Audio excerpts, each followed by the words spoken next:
And welcome back to the channel. I'm your host for today, Claire Headley, and my guest for today is the wonderful Mr. John Atack. Thank you so much for joining me today, John. Always a pleasure, Claire. And since it's that time of the year, Merry Christmas, Happy Holidays, and the many variations thereof to Happy whatever. Hanukkah. There we go. Happy Hanukkah. I think you mentioned Yuletide earlier and various Saturnalia. other. There we go. Perfect. Any pagans out there, have a good time. Yeah. All bases covered. Yes. Jolly, and here's to an amazing 2025. But once again, we will be talking today about the subject of life after Scientology, our respective journeys. And for anyone tuning in, if you'd like to leave a comment, I will be giving away 5 signed copies of Mr. John Atack's book, A Piece of Blue Sky. Yay! For anyone interested in learning more. Yeah. I want to say that the book was written, and I spent 6 years doing it, absolutely was focused that it was for people who'd been involved in Scientology. I was involved for 9 years. There wasn't a moment during that 9 years where I doubted L. Ron Hubbard or Scientology. I was absolutely into it. And I wasn't a staff member, I wasn't the SEAL, so I wasn't humiliated and abused, which makes me, I think, unique. I've met over 1,000 people who've been involved, and nobody's as yet told me, no, I had to find time. I had to find time. And so Hubbard and Scientology, that was all fine. Once I got to St. Hill, you know, that was a little bit different. That the organization, the way it was run, the mess it was in, and lots of lovely people.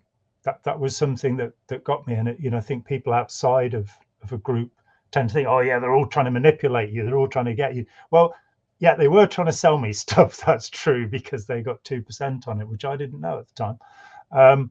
But a 2% commission on the sale. That's right. Yeah, the registrar's commission. But nonetheless, I wanted to understand, how was it that I had spent 9 years and not seen the obvious? And it is obvious. Scientology does not lead to the things that Ron Hubbard claims. You won't be outside of your body. You won't have supernatural powers. There's a lot of pretense, but you won't see that actually happening. You won't see cures for cancer, leukemia, or people being raised from the dead, another claim that Hubbard made on several occasions. These things didn't happen. In fact, in Philadelphia, during the Philadelphia doctorate course in 1952, Helen O'Brien, who was the head of the organization at that time and ran the Philadelphia organization and the Hubbard Association of Scientologists, she said that they put a fishbowl on the counter in the reception so that people would throw away their glasses. And she said, by the end of the time, you know, they spent months, nobody threw away their glasses. And I think I wanted to understand, so how did I become so devoted to this? Yeah. Why was I so caught up in this? Why did I defend it against other people? Why did I recruit people? And to me, that meant understanding who Hubbard was and the history of Scientology. And it is incredible that Scientologists, we were all completely ignorant of the past. We didn't know about the Hubbard Dianetic Research Foundation in Elizabeth, New Jersey. We didn't really, I didn't know anything about the government inquiries, the two in Australia, the Canadian one, the South African one, the Rhodesian one, or the UK one. And so to understand it, it seemed necessary to pick through that history very carefully. And I wrote a book that was intended for consumption by people who'd experienced Scientology. You know, it's gratifying that there are other people who've read it and found it useful. And we talked a few months ago about the possibility of a course for former members, and I kind of balk at this idea of a course. You know, it's like we have a check sheet and a twin on the course. Yeah, no, Well, we would. obviously, have to We pay were, them much. yeah, it was the concept of a workshop, I would say, I more than a. know. I know that. I know that's not what you wanted, but Yes. just to say that I think before doing anything of that type, it's a good idea to understand what it is and what it was. Blue Sky was written to talk about Hubbard and to talk about the organization. I very deliberately did not talk about the technology of Scientology. By the time I published the book, which was early in 1990, the first edition, this is the new and much improved one, the non-abridged version. Nice. But by the time I published it, I'd had 5-6 years where I no longer believed. And I have elsewhere written about what I think of the technology and why I think the technology is not actually a form of liberation. It's a form of imprisonment. It's a way of creating psychological and often physical slavery. And I went through various titles along the way. The book was originally about Captain Bill Robertson and how he'd left Scientology, because Captain Bill was just the most incredible character. I mean, I got to know him pretty well over an 8-month period. And he kept trying to talk me back in, and I kept trying to find out what had gone on. And that book was called The Scientology War. And Collins Publishers, who were the biggest publisher in the world at the time, they became HarperCollins. And the wife of the managing director, Lillian Collins, was a Scientologist. But unbeknownst to their publishing board, they looked at this manuscript and wanted to publish it. But it got caught up with a simple fact, which was that publishing a book about Scientology didn't used to make any money, because they would sue you. And so the publishers, after 3 months of saying, yes, we'll do this, and that was the editor who was most interested in it, came back to me and said, the reason that I really like this book is you haven't got your head out of it yet. It's like, oh, great. So you could see a cult from the perspective of a cult member. I didn't like that thought. But I did realize that, how on earth are you going to understand Captain Bill and the independent movement, the free zone, all of this stuff, Ronzorg, which I helped to create for my sins? How do you understand that if you don't understand what Scientology is? How do you understand what Scientology is if you don't understand who Hubbard is? Yeah. And so that meant just an incredible amount of work, because there was no World Wide Web.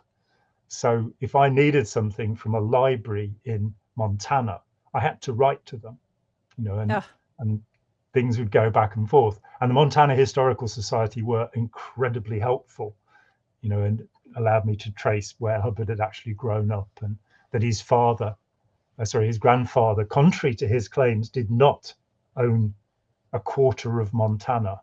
Right. He owned 128 acres, and he wasn't a cattle baron. He was a veterinarian who kept some horses.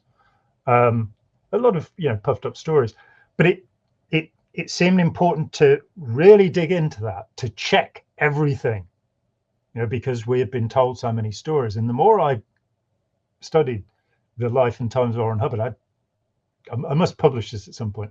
I took 22 of the biographies of Hubbard, most of them published. I used the one from Mission into Time as the basis, and then I added in statements along the way. That was my sort of armature.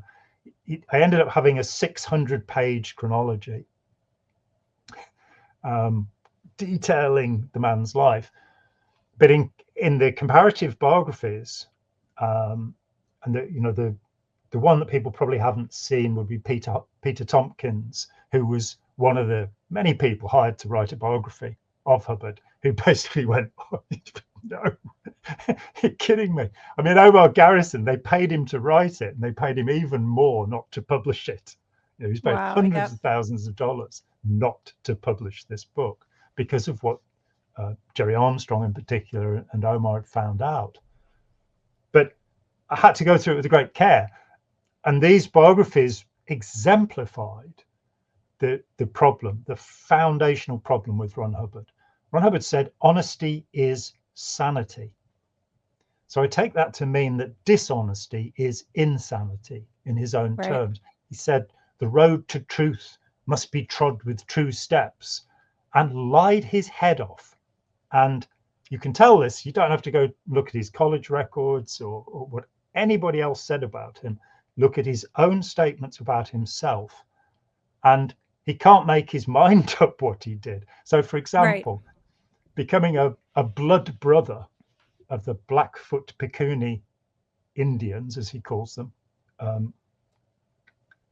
he says there are 3 accounts that I found. He says he was 2 years old, 4 years old, or 6 years old. And you kind of go, a blood brother at the age of 2. Right. What an incredible man. And then you dig a little deeper and you find that, in fact, no Native American peoples made blood brothers. It's a story that comes from a Viking past, a Danish past, that was adopted by Hollywood in around about the 1930s, early 30s, when Hubbard was a young man. And in fact, if anybody wants to go and check this, and I'm big on detail and references, if you look to the LA Times in June 1990, I worked with Bob Welkos and Joel Sapel, the 2 journalists, for almost 5 years on those stories. And they went and interviewed people from the Blackfoot Picuni people. So they had the historian of the people who said, no, we never made any blood brothers. And then you had, I think he was the kind of deputy of the tribal chieftain who again confirmed. But there was this interesting thing. I was in a deposition. It's one, you know about this. This is the kind of life we've led, where you get put into these legal proceedings with the lawyers from both sides, sometimes just the lawyer from one side, and it goes on for hours and hours and hours. And they're basically trying to pick at you and find out anything they can grab to discredit you. I'm happy to say, firstly, the deposition was Kendrick Moxon, who's the head of Scientology's litigation. And secondly, that he, after 2 days in deposition, he didn't even ask me to sign the deposition. There wasn't a single sentence in it. So it was never affidavitted or affirmed. There wasn't a single sentence in it you could use. Yeah, no. And by the way, you made me realize in your description of deposition that I think, in my opinion, is one of the closest things in the real world to, in Scientology, a security check or an interrogation. Yeah. Yeah. And you find yourself in a position where you can't refuse to answer, unlike an ordinary courtroom where your lawyer can stand up and object. It all goes into the record. And trying to explain to the judge who's sitting in on this, they will use this information. This, you know, if they find out, you know, it's like, have you ever used psychiatric drugs? You know, it's these kind of questions that have nothing to do with proceeding, which would not be permitted in a courtroom. Certainly not in England. Yeah, and to prove that point, by the way, there are many times that Scientology always insists, at least in my experience, in videoing and streaming any deposition proceedings. And in many times they've used snippets from those deposition proceedings in their hate propaganda.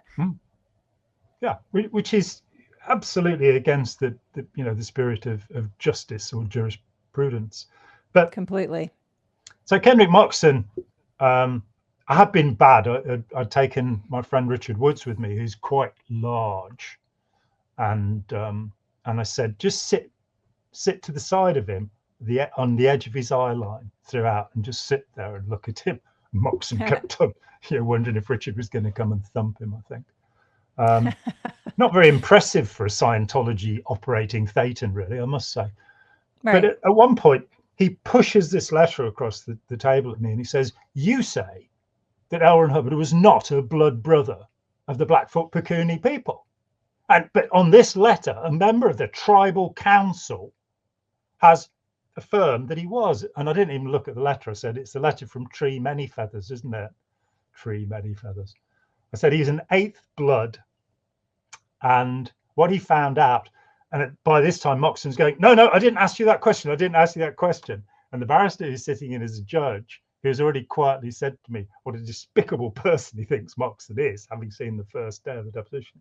Barrister says, no, I think Mr. Atack should answer as he wishes. And so I said, yeah, he was interviewed by the Los Angeles Times. It was published in June 1990.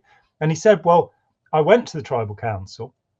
Well, having, Moxon had said he was a member of the tribal council. I said, no, he isn't. He said his name's on the, oh, no, it isn't. I said, he's an eighth blood. Therefore, he has a legal right to membership. He found that there's no such thing as a blood brother. And so he made Ron Hubbard posthumously a blood brother. This is not, becoming a blood brother at 2, 4, 6 or 8 or any other age. I found so many times that he contradicted himself. As I say, I must publish the 22 parallel accounts that show him, here he wrestled with a polar bear. Here he wrestled with a Kodiak bear. Here it was a black bear or a brown.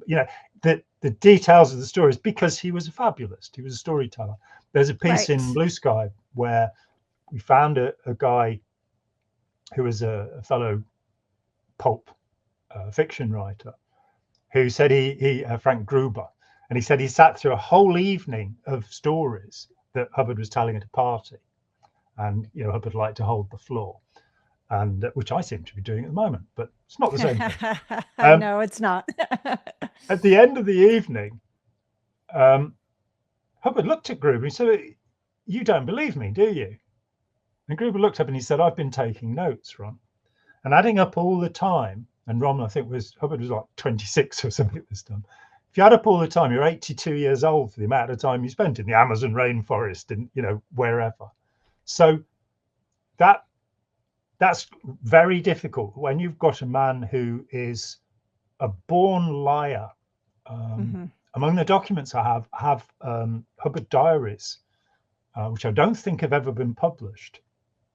I don't, I put up the 800 pages of the harassment training. That when we put that on the internet in the mid-90s.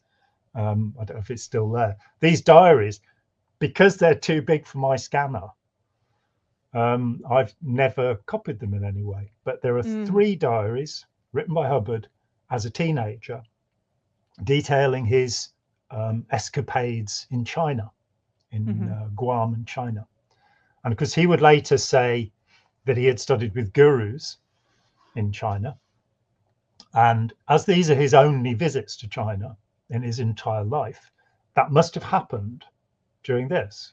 Right. And you have these 2 handwritten Ron Hubbard diaries presented to the court by the Religious Technology Center in one of its various front groups. So they come from the Hubbard archive. So the provenance is absolute. They were written by Hubbard. And you read these things, and the only mention he makes that you could pin to any kind of guru or mystical training is that he visits a lamasery. And his only comment is that the monks' voices sounded like bullfrogs. That's all you get.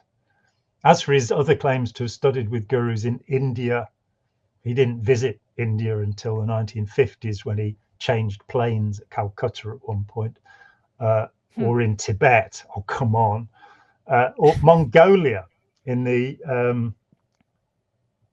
there's a one Scientology book where you have him studying with gurus in Mongolia, which is probably, who knows.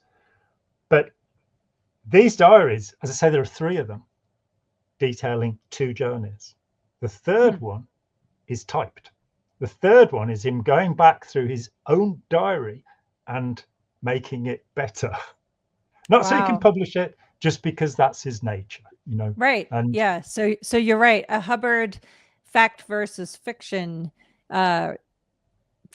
deep dive would be absolutely fascinating. Yeah. And I mean, when Russell Miller came to me in January 1986, and again, if you want to, get over Scientology, then you have to, I think, you have to understand what it is, where it came from and how it works. And the first thing to take away is the curtain between you and the Wizard of Oz. Right. And see that the little man with the megaphone, that's Ron Hubbard. Yeah. There are so many people in the so-called free zone who believe they've understood that Hubbard was a confidence trickster. They've understood that, in fact, he enslaved people and damaged them. You know, he did tremendous harm to thousands of people. You know, this guy who put a child in the chain locker of a ship, right? You know, filthy, dirty chain locker, pitch black with rats wandering around. A child not yet 5 years old for 3 days because the child was being a child, and right. You know, that's not permitted in Scientology. This man who had so little feeling for other human beings, but there are so many people out there who believe themselves to be independents or free zoners, what have you, and they think you can make a logical argument from the fact that you've got this utterly selfish, destructive human being, but he gave us a technology that will liberate us spiritually. It doesn't play. And I think the first part of understanding that is to look at his biography. Russell Miller's book, Barefaced Messiah. It's a great book. It also has possibly the best title that a book has ever had. I remember the day he phoned me up and said, I've got it, Barefaced Messiah. And you can, yes, absolutely. Yeah, but brilliant book, brilliant title. Absolutely, 100%. Yeah, and he came to me in January '86. In fact, just a few days before Hubbard died, which was on the 24th of that month. And he was working for the Sunday Times. He was the highest paid journalist in the UK at that time. You know, so he'd written biographies of Hefner and of Getty. You know, so he was the top of the trade. And he got this. The Sunday Times wanted some articles, and the project was to find Ron Hubbard.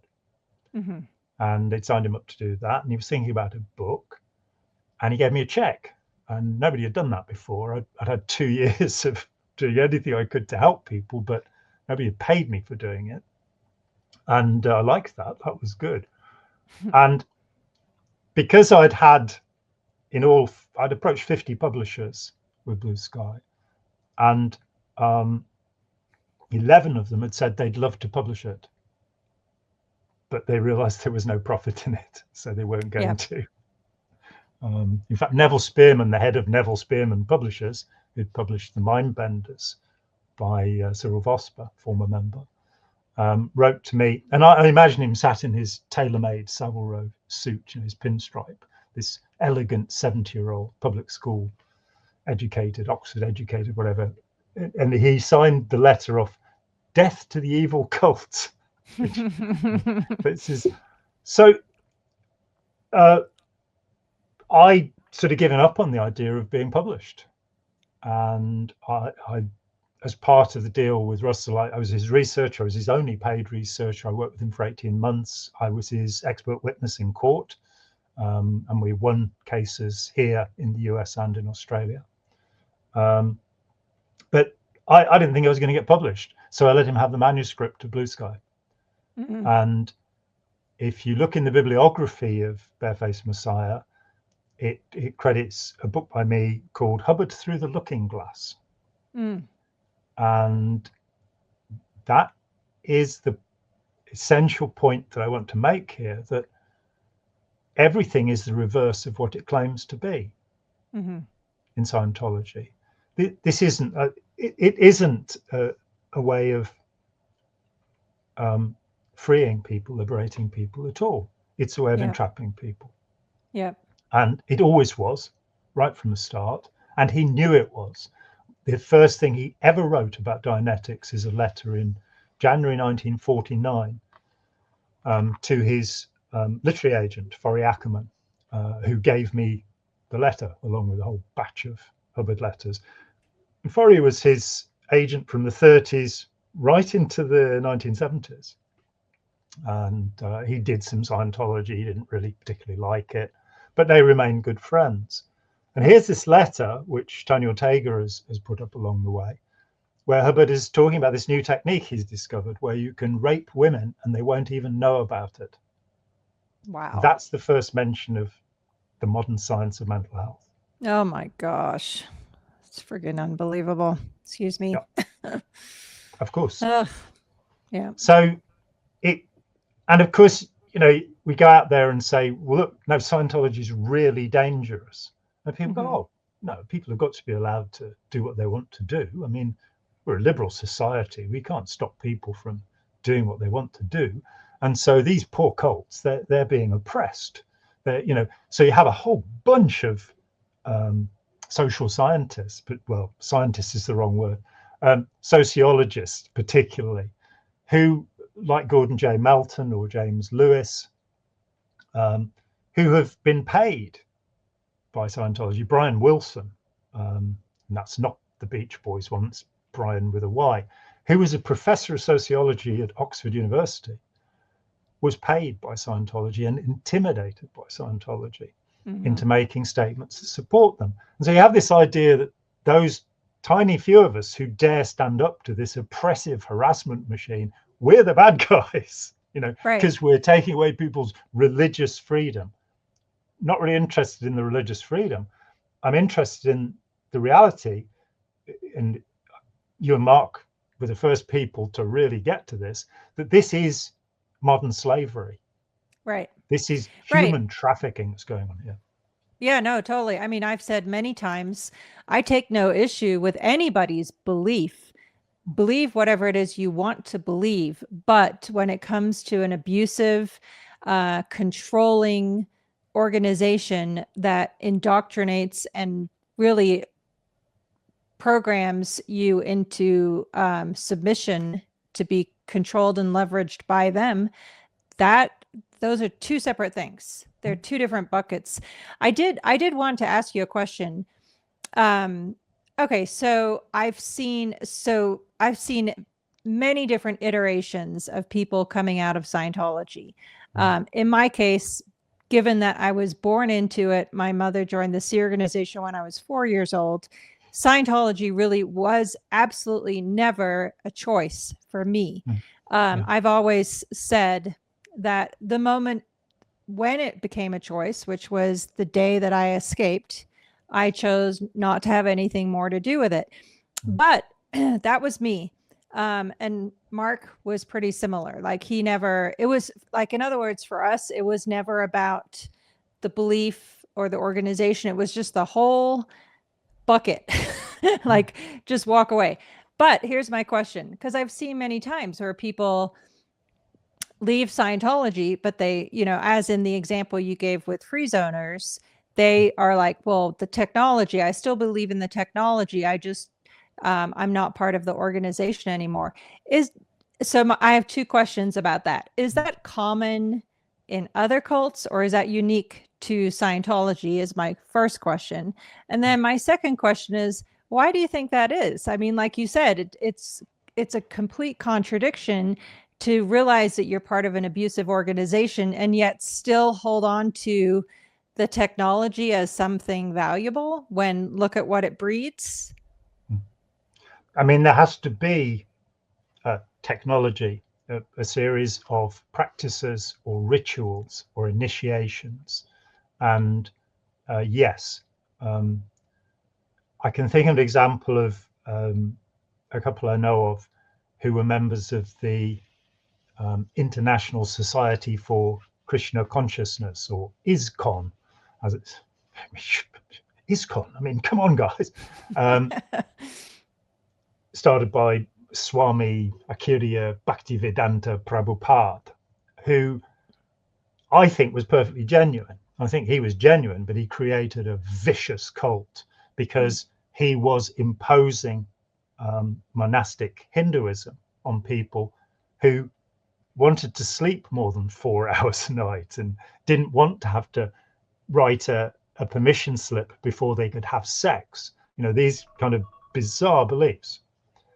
And this couple were deeply involved. The father was from New York, the mother was from Germany. And they became, after Prabhupada died, and the sect split into a number of factions, which is what tends to happen after the death of a creator unless there's a powerful bullying figure like Brigham Young for the Mormons or David Miscavige for Scientology. You usually see factioneering, and so they couldn't take the new leadership. There were in fact two groups in the UK. The leader of one of them was beheaded by his second in command, in fact, which is not a story that's often told, because he found out that the leader of the cult had been dosing their food with LSD. And that was why they were all feeling a bit strange, I should think. Oh, wow, I had this incredible experience. I was meditating and my head came off. These two people no longer felt comfortable with the organization. I met them through their daughter 20 years later, and they had moved to Ireland and kept practicing the Krishna consciousness form of Hinduism, which is, a fairly weak form. I shouldn't say that actually, because they now run the Hindu society in the UK. They represent the whole Hindu community, the leaders of this peculiar cult. But they absolutely still believed everything. They still meditated. They still read the Bhagavad Gita at least once a week religiously and stayed within it. And I think the same, it's something to do with believing. I've had the incredible privilege of working closely with Yuval Noah, who has been for now 30 years working on what is belief? Why do we become fixed in our beliefs? Why are some people fervent and other people not? How does this work? And I think he's doing a good job of refining this, but it's something that it's absolutely been with me from the moment I left. Why did I believe this so willingly, and why did I brush aside any disagreement? And I did that, in the same way that I do it now. That I've got a lot more experience now, but when I read Christopher Evans' Cults of Unreason, because as a Scientologist, I didn't realize I wasn't meant to read these things. So I read Cults of Unreason, and he said, well, there's a point in 1965 where Hubbard becomes bored with Scientology. He goes off to Rhodesia and he's not really interested. And all I had to do was look up in the tech volumes and the policy volumes how much Hubbard had produced during that time. You're going, well, for somebody who wasn't interested, he was still pouring out stuff for us all. He'd just gone off on a long holiday and broke into government offices, and his assistant, who I interviewed, Morley Glazier, went to prison for stealing things on Hubbard's behalf. It's the first Guardian's office, if you like, before it had even come into existence. He's already trying to subvert governments. So you're saying Mary Sue Hubbard was not the only person who was took the sentence on behalf of Hubbard and did time. Over the years, the first one was 1952, when Hubbard had the mailing list to the Wichita Hubbard Dianetic Foundation stolen, and the man who did it was a man called James Elliott. And on Hubbard's letterhead at the time, Hubbard wrote 31 letters to that mailing list, which I have, attacking Don Purcell, who was the guy who was running the Dianetic Foundation and done everything he possibly could to make life easier for Ron Hubbard. He settled his divorce. He got him out of the he was being sued for practicing medicine without a license by the New Jersey Medical Association. He got him out of that suit. He had 5 bankruptcies because all 5 of the foundations had gone bankrupt because he spent money like water. That was one of the phrases I heard most as I interviewed people around Hubbard. He spent money like water. There's a day when he bought a Cadillac from the bankroll in his pocket. He just does the money. Now these were the profits from the research foundations, and they all went bankrupt. And Purcell rescued him from that. And then Hubbard said that he wanted to explore reincarnation. you've got him. He talks about it in Science of Survival, published in June 51. But he's saying other people are suggesting this, and you go, no, you've read Aleister Crowley, and that's why you call it past lives, not reincarnation. All of this stuff, the magical memory, Crowley calls it. And he wanted to introduce it, and Purcell said, "Oh, no, the sperm dream. That's as far back as you're allowed to go. Conception. You're not allowed to go further than that." And so he stormed off to Phoenix, Arizona, and created Scientology because he didn't have the word Dianetics anymore. But this determination that he had, one of the things that surprised me in research, broke from him. Nobody stayed. So James Eliot in 52 steals a mailing list. We know Hubbard had the mailing list because he wrote these letters. Yeah. But on Hubbard's letterhead from Phoenix, Arizona, it says James Eliot, business manager. That was the association. So Hubbard's own letterhead has this guy on, and he was prosecuted for theft. So he was the same person from beginning to end. He was doing the same things. Of course, his son Nibs Hubbard, who for 7 years was his deputy. Yeah. Before being the most harassed person in the world, probably, even more than Paulette Cooper, who was harassed even more than me. But poor Nibs, he's there for 7 years, and a large part of his function, and he wrote about this, and Helen O'Brien wrote about it too, was to physically defend Ron Hubbard from the people who wanted their money back, or were upset with him. And Nibs got into fights with people physically who were distressed. So yeah, you have this.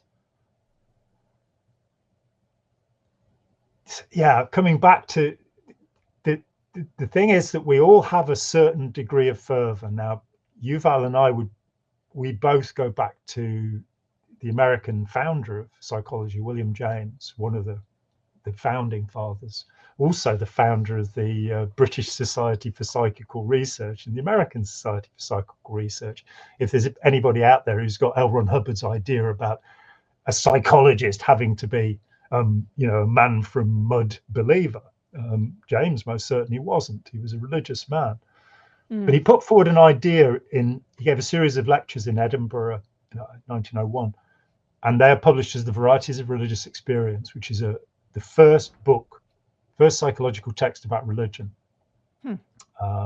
And he points out this amazing, simple concept, which is we have feelings of knowing. We have feelings of certainty. We are sure that something is right. It's very important if you want to grow up, and I fear that most of us don't, but if you want to grow up, to separate evidence from what you would like, wishing, postulating, what have you. And James called it noesis. He had this word for it. And they're the feelings of certainty. The example that I've been giving for years of this, many decades, is when I was 17, I spent a couple of hours talking with a Bible basher. Perfectly friendly conversation. I stopped believing in God when I was 13, just the way it was. So, but I was really interested. I just reread the Gospels, and so friendly conversation with this guy, which terrified the living daylights out of him. I'm sure. This effect on people sometimes. And he backed away from me, walked away 2 hours on the street. He just accosted me in the street to see if I knew the truth about Jesus, or that would I let Jesus into my life, or what have you. And my point of view is that I think the teachings of the Gospels are, some of them, profoundly wonderful. One of them is consider the tree by the fruit thereof. And I think that's a very good piece of advice. It's don't let somebody sell you a pear tree without tasting the pear first. And Scientology is kind of like that. But this guy, as he backed away from me, said, I don't understand the Bible, but I know it's all true. And there are feelings of knowing. And if we are to become adults, we need to get past this childish idea that because we would like something to be so, doesn't mean it is. With Scientology, a couple of years back, I was talking with Karen de la Carrière, and she said, it's terrible. You say to somebody, look, here are the claims that he made. You can cure asthma and you can raise from the dead and all of this stuff. None of them are fulfilled. Here are the things, when you're a communication release, the lowest level of release in Scientology, you'll be able to communicate freely with anyone on any subject. Unless, of course, they've been declared suppressive, unless you're criticizing Scientology, unless it's verbal tech, unless it's all of these rules. So there isn't anybody in Scientology who's allowed to communicate freely with anyone, including themselves, which is where it starts getting very frightening. And Karen said, so you go through this with somebody and then they'll look at you and go, but didn't you have any wins? And so let's make a little detour. The end phenomena of nearly all Scientology processes is a cognition, which means a thought in the real world, but Hubbard, he wasn't happy with epiphany or revelation or realization. There weren't enough good words for him. So he called it a cognition, which is a rather dull word, really. Yes, agreed. You get that, and you get very good indicators. Very good indicators. Now, that's illustrated in the Dianetic picture book with somebody going, yeah, like that. Very good indicators. Now, another word for that is euphoria. And when we study the different states of mind that people have, one of them is euphoria, a sense of absolute well-being, or getting high. That's another way of saying it. That point where you're like, oh, now you don't think very well in that state. Let's be honest about it. You want the cool calculation rather than that. Oh wow, yeah. How much money do you want? That kind of approach. True, and there's also not much logic in it either.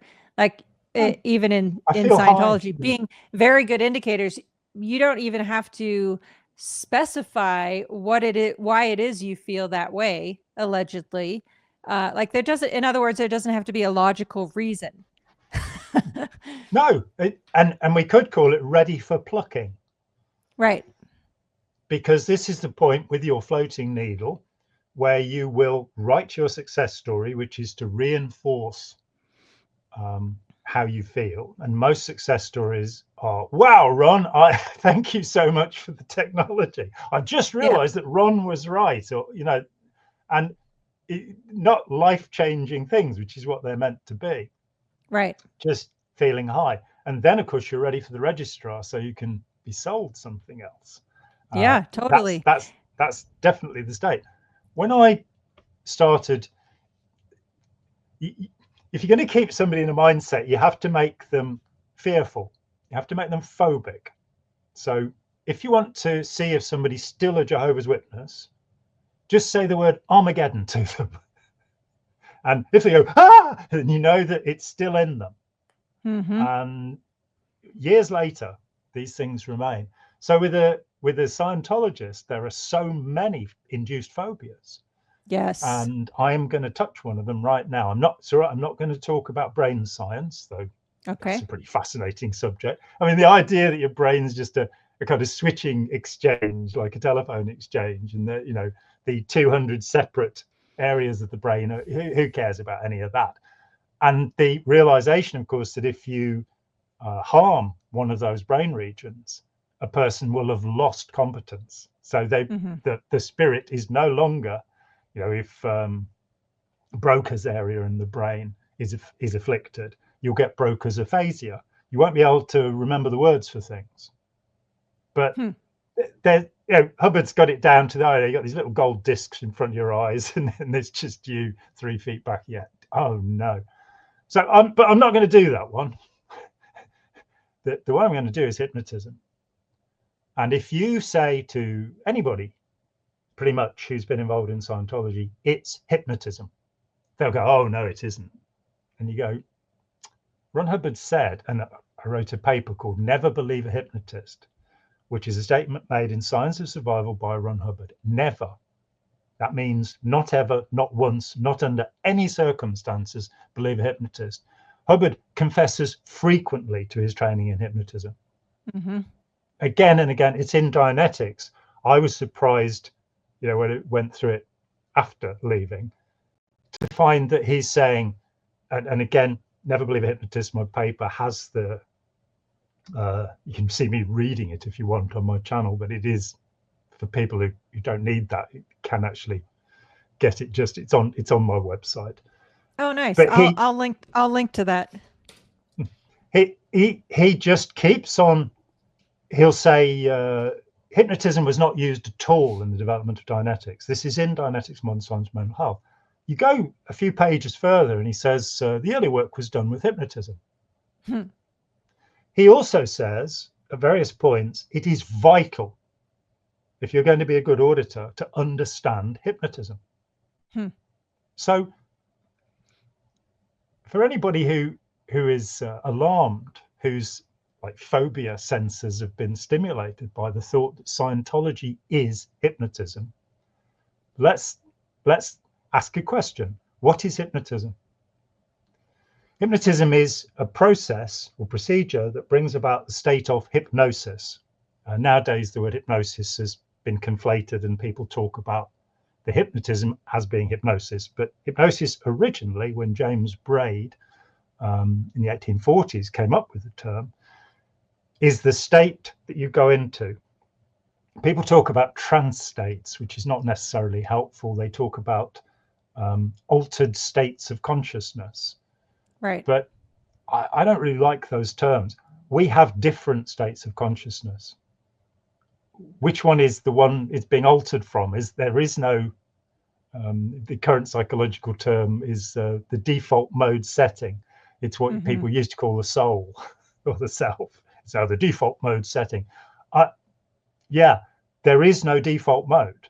There is no state of consciousness which is the right one, I don't think. The fact that we sometimes feel happy, sometimes feel sad, sometimes feel angry, sometimes feel bored.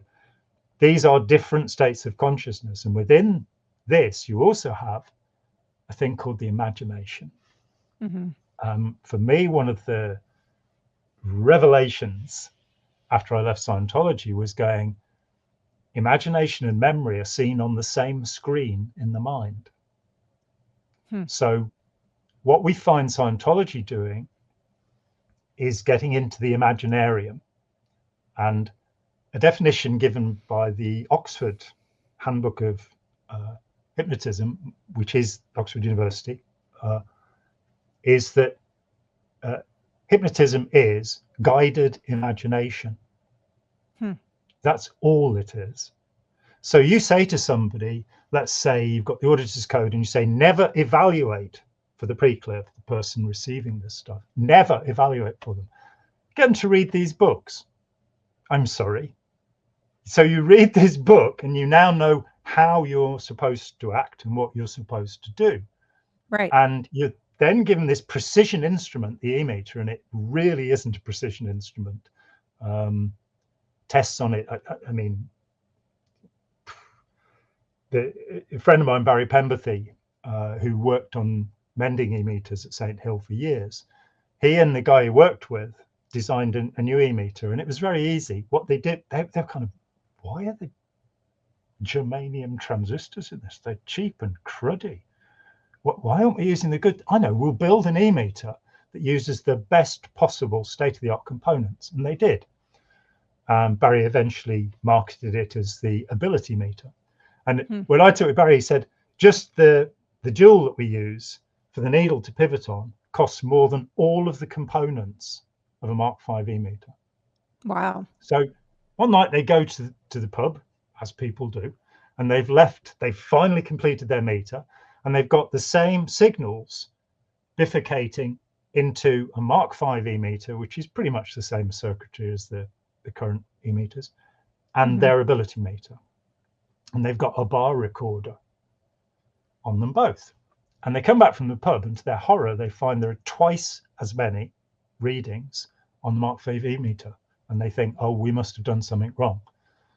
So the next time they managed to restrain themselves, they didn't go to the pub, and they watched as the signals went in, and they realized that 50% of the reads on the Mark V were generated internally. Wow. You can go further than that, which is, of course, the famous rock slam, where the needle jerks about all over the place. I can remember seeing those on an e-meter, which didn't have any cans plugged in, didn't have any electrodes plugged in. So it had to be self-generated. Yep. And in 1980, silver ceiling came out, so they could take them back, clean the carbon dust out of them, which the tone arm creates, and you could pay for it. Right. You could get your defective machine. Yeah, on a yearly basis. Yeah, no, I've seen rock slams as well, and same. I've had the experience of seeing the e-meter have the needle rock slam without even anyone holding the cans or even any cans plugged into the device. It's definitely defective for sure. I agree with what you're saying, and I don't think, in retrospect, in my path of, obviously finding out what I do and don't believe for myself on my own terms. Like I said, I walked away from it all, but I do believe in the power of belief, as you were talking about earlier. So for someone who believes that e-meter is saying what it is that they need to talk about, there's power in that, but it is a hypnotic power, not an actual valuable tool. No, absolutely. I've for a long time I said expectation, conditions, experience, and this is so easy. There's a thing called the Ganzfeld effect. If you stare at something, you will start to see colors moving, and things will come vague. What's actually happening, and I am now going to talk about brain science, what's actually happening is there's no signal coming in, and it's like you're turning up the sensitivity so that the brain starts to respond on it, feedback to itself and create these things. A very easy way to demonstrate this, I mean it'll happen to anybody staring at things, and I think we've got a chapter that's come out recently in an academic textbook, where for the first time I've listed the techniques you can use to make somebody believe they're having a transcendent experience. One of them is staring at things, because you'll start, the process is called filling in. You'll start seeing things. The easiest way to test it on anybody you like is to sit in a completely dark, silent room. And if your brain is functioning properly, within a few minutes, you'll start to have the sensation of movement around you. You'll start to hear things because your senses are turning up and up and up and up. And people will, Darren Brown, the most famous of hypnotists that this country's ever produced, you can see him on video talking with a woman who grew up, born into an atheist family and grew up as an atheist. Within 10 minutes of talking to her, about 30, within 10 minutes, she feels the presence of God. Now, wow. Darren Brown's an atheist, and he is not. And you hear what he says to her, and you're going, but he hasn't said anything. What he's done is he's suggested to her things that will get her to have this experience. Kind of like, watching a horror story or something. You kind of can put that thing in. Or if you're giving a talk, and this is one I have been known to do, and you kind of go, oh, I've just been in this place, and these people were telling me about fleas, and you just watch the audience. That's suggestion, and it's not a weakness. In fact, it's a competence. It's a power. You can't be a creative person without an imagination, but it's a good idea to be able to differentiate what you have imagined, your feelings of certainty, from actual evidence, tangible things that you can measure. And so this relates to the idea of, when somebody leaves the group, why do they still believe? Right. And you left because, it's a lifetime experience for you of being caught in this awful, destructive bullying. And that's the horrible thing about it, isn't it? It's just you're being bullied all the time.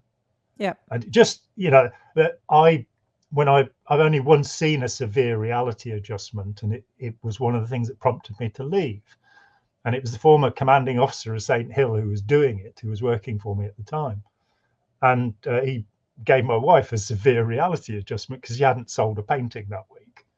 Mm-hmm. And I was outside the little room where he was screaming his head off at her. Yeah. And the next time I saw him 3 days later, and I was a bit trepidatious because, say, he'd been the commanding officer of St. Hill. He'd been a Hubbard aide. He was all sorts of important. And I'm sort of, what was that you were doing? Because, you were accusing her of being a suppressive person, saying she wanted to destroy me. And what was all that about? This just doesn't, where's it written that you do this? Right. What's the policy? And he said, because if it isn't written, it isn't true, as Ron Hubbard said. And he said, it's not written anywhere. And I said, well, why did you do it? And he said, because it's what Hubbard did to us on the ship. He was always burning somebody down. And that split my link with Scientology somehow, that I kind of went, I'm not willing to follow a teacher who can't control his anger. Right. And the idea that there was something purposive about this, he liked hurting people. He was a sadist, and so if you do Scientology, and here's a trick, the best you can hope for is that you'll turn into Ron Hubbard. You'll become self-obsessed, selfish, cruel, inconsiderate, lacking in compassion. I got to know Otto Rose, who was one of only 5 class 12s trained by Hubbard, was the only person who did OT8 before 1988, did it in 1971. And he still really believed in it. He was tricking all of his staff all over the world to do Scientology while pretending it was something else. He was really pleased when the ability meter came out because he didn't have to put a little bit of tape over the word Hubbard on the dial of his e-meter because he didn't want anybody to know what he was doing. So he absolutely believed. And we would have quite serious conversations. And he put forward the idea that the great failing of Scientology is that it erodes compassion. Mm-hmm. Now, if there is a good in religion, and I think there often is, then it's that it enhances compassion. Right. Agreed. And so becoming a selfish monster, if you want to do that and you've got $500,000, Scientology is the thing for you. But right. So I think that it's a lot of it is wanting to believe. So there's a practice called cult hopping, and it shocked me when I first went to the US in '86, because I would talk with people, and I'd talk with hundreds of people one-on-one, and after what seemed to me like a reasonable conversation, it sometimes took a few years. Excuse me. But they would go, oh, it's hypnotism. It's it's not really a good thing, and off they'd go. I get to America, and I find that people they're not in Scientology now; they're in Avatar, which still exists out there. The absolute con artist Harry Palmer, who started it, or in fact, there were people who got into Avatar who I met, who then got into Santeria, Brazilian voodoo. But it's that they had to have something, and then in the end you go, well, is this because they're frightened of dying? Is this because this is all bound up in some set of there's got to be karma, and there's got to be reincarnation, there's got to be heaven or hell, there's got to be all of the stuff going on?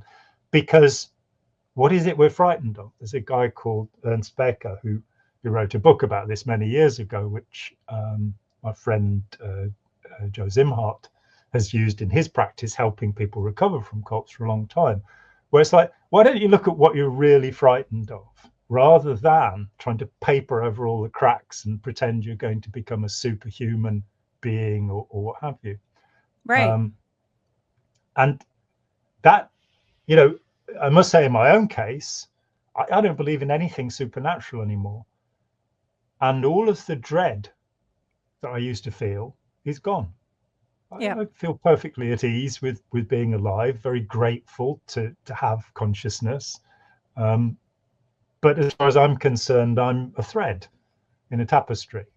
You know, I'm not going to live forever, or indeed light up the sky with my name.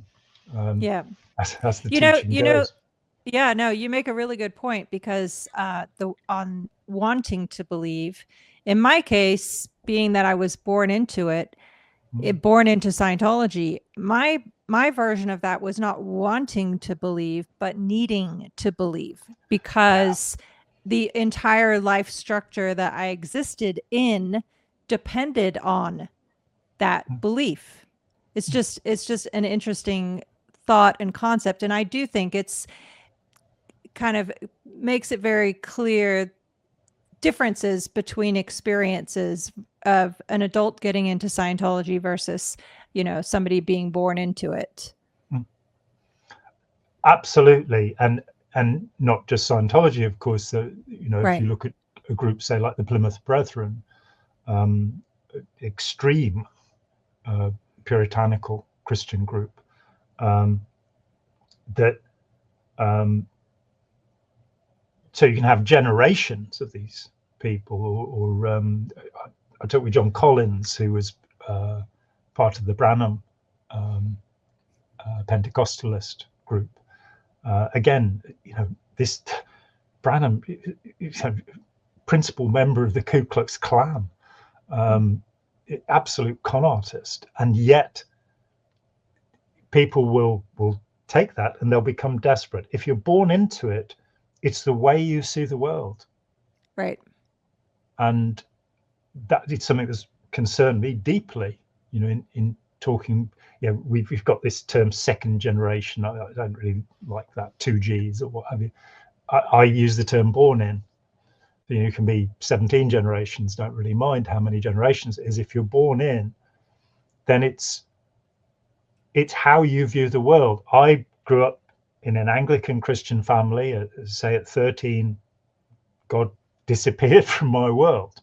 I didn't believe in it. I didn't stop believing in magic and the supernatural and that kind of thing. And I became a Buddhist a year before I got involved with Scientology, and I never viewed Scientology as a religion. That seemed to me a joke. And I've been studying religion since I was a teenager. I don't see what's religious about it. I really don't. Right. It's a pseudo religion. So I retained Buddhist belief throughout my time in Scientology, and indeed into my 50s. So it was about 35 years that I considered myself. But of course, you're Buddhist, you don't believe in God. So, you know, but you do have reincarnation and all sorts of magical and supernatural beliefs in some of the different sects. I was involved with Soto Zen, which in fact deplores magic. But I'm not going to say kind words about them either, because they trained the Japanese military for World War II and taught them how to get rid of their compassion by staring at things for long enough. Not a good idea, really. But nope. For me, it was an incredible release, escape, when I left Scientology, to go, I don't have to think down these tram lines laid down by Ron Hubbard anymore. Right. And that's a kind of being born again, if you like. But I then saw 80% of people at least grab the next thing. Now I'll believe in that. Now I'll believe in that. And for me, it was, no, I want to know what the truth is. These interesting delusions that make us feel comfortable. I want to know what the truth is, even if it's deeply uncomfortable. I want to know what the truth is, because I do understand that that's the only thing that's going to be satisfying. And so the need to believe. If you've grown up in it, I have a friend who had probably the worst abuse story I've ever heard with Scientology. She was 6 years old when she started to be sexually preyed upon by her Scientologist stepfather. And when I met her, she'd actually joined the Sea Org when she was 16, had 5 years in the Sea Org, and then done a medical degree. And the journalist Steve Kinane, who wrote the brilliant book Fair Game about the history of Scientology in Australia, which is just an exceptional piece of work. Not because it's about Scientology, it's just an exceptional book, and he has such humor in it and such good sense.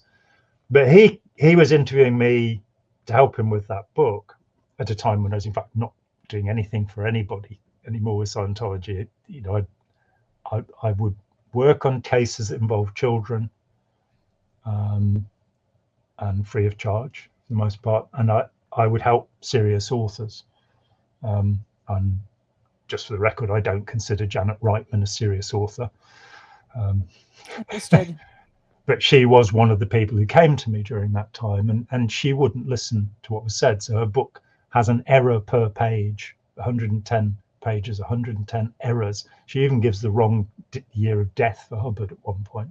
Died in 1985. She says, what have you? She wasn't going to listen to me. Steve Kinane did. And he came here from Australia, the other side of the world, and pleaded with me to talk to this woman. And I said, I don't do that anymore. I had, in fact, 16 years where I had nothing to do with it other than friends who had court cases, things that involve children or authors. And I didn't want to be harassed anymore. So with Janet Reitman, I said, I'll work for you free of charge. I'll give you access to my archive, which is the largest private archive of Scientology material outside the US.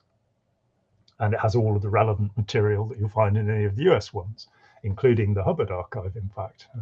But we won't get into how I got access to that. But I will work with you free of charge. I'll give you access to this, but with the condition that you don't mention my name to anyone. Don't tell anyone that I'm working with you. And she wrote back and said, they don't harass people anymore. Oh, my goodness. Go and look at the websites with my name on them. I consider that a bit harassing. Absolutely. But with Steve, so I just wasn't, I didn't want it. I'd had 16 years solid of pretty much daily harassment, and it was awful. I was on my own. I was not part of any kind of group. Lawrence Wollersheim, Bob Penny, the brilliant Bob Penny, whose name should be seriously mentioned and underlined in red, the creator of FactNet, the publisher of Marjorie Wakefield's books, and a wonderful man. And Jerry Armstrong. And, that was about it. I was otherwise helping to defend independence, like the Institute for Research into Metapsychology. And I'd come away from all of that. I stopped that in the beginning of 1996. Steve Kinane comes along and he says, will I talk to this woman? And I'm like, no, it'll hurt. I'll hear all of this awful stuff and it'll all get inside me. And I've done this with hundreds of people. I don't get paid. The satisfaction is that they, years later, will say, yeah, my life's been great. But most of them just disappear into the ether. I don't even get Christmas cards from the 600 people that I've talked with directly over the years. It's not for that, and I don't want to do it anymore. And Steve just looked at me in that way that a sad sheepdog can look at you, kind of like, all right, I'll talk to her. And when we talked, I thought, she 5 years in the Sea Org and then medical degree, so she'll be about, I don't know, 24 or something. She was 37. And the first thing she said to me, the first significant thing she said in our first conversation was, is reality really an agreement? That's the second generation problem. Right. 100%. And I said, if you're the hypnotist, yes. For the rest of us, no. Yep. Reality exists whether you like it or not. And we are not, as Ron Hubbard says, chanting space particle position, space particle position, space particle position. I've never done that until today. But we've known each other now for 11 years, she and I, and she's a very good friend of mine and a remarkable woman, to have survived what she survived and still be a decent, compassionate person. Yeah. But that opened that up for me. It can become a resentment that among ex-Scientologists, among ex-Moonies. I talked with a former Moonie who really hated Steve Hassan because he chose to be a member. He wasn't born into it. And you're going, no, nobody chooses. They come along and say, look, you're going to lose all your money, screw up all of your relationships. You're not going to have anywhere to live. Do you want to join? Right. Do you like to be a slave? That's not how it's sold. Nobody chooses. No. And to create those false battles between people who've been abused rather than looking to the abusers. Right. As of course you're doing with Aftermath, to help the people who are coming out. Because there's so much of this. I did some recording with a documentary maker, Carlos Cornier, who sadly did not, the documentary wasn't finally made, but he told me about being in the Sea Organization in Clearwater in Florida, and that he was on the rehabilitation project force, so he was being treated as absolute scum, and not allowed to talk to anybody, having to run between his jobs, follow your orders immediately, eat table scraps, no mattress to sleep on, the usual religious stuff. And there was a protest. And one of the protesters spat at him. That attitude of mind, that where people do not realize, and it's hard, but I would have talked with Hubbard. I believe in redemption. I'd have visited him in prison and talked with him. And as long as somebody pays my airfares when David Miscavige goes to prison, if I could help him in some way, I would. Wow. I had the privilege of meeting his father, and his father loved him despite everything. And his father was a great man, a wonderful man. Yes. I met his brother Ronnie when I was first in Scientology. Well, he seemed quite something too, quite a smart bloke. So hating people and wanting to destroy them because you mistakenly believe that Scientology is the people rather than the teaching. Right. That's a good point. Yep. It's an important line to draw. Awesome. Hate the sin, but love the sinner. There you go. There you go. Exactly. I know it's a very interesting journey to unravel all of this. As always, I greatly appreciate your insights, John. It's always a pleasure speaking with you. Like I said, I will link to your website and anything else you'd like me to include, and we will air this interview on both of our channels. Excellent. Done. Awesome. Thank you so much, Claire. Yes, I will talk to you next year. Yes. And have a great Christmas or Hanukkah or Yule or Saturnalia or whatever you want, really. I mean, too late for the winter solstice, I'm afraid. You either enjoyed it or not, because you go. Yeah. Yes, and same to you, John. I appreciate it. Thank you. All right. Until next time,